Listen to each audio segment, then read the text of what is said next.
Okay, we're going to use pop rivets. You always want to use the biggest one you can, diameter wise. Length, you only want it to be long enough to go past the thinnest wall portion there before it gets to the styrofoam. These are fitting really tight. That's good though. We're going to use the tool itself to push. You want to make sure it's all the way flush up to the bracket. Then push the rivet gun against it, and you see how it's starting to swell. It'll do that on the inside of the wall. To get ready to drill, I put this stop on there.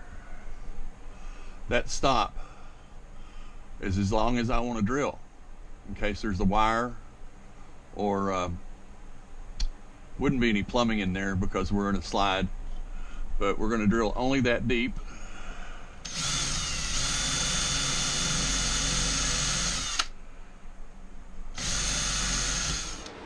We're going to push that into the hole like so,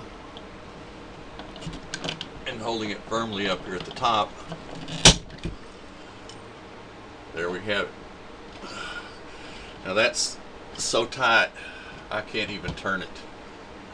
So we'll match the bracket up over here, and we'll have our first.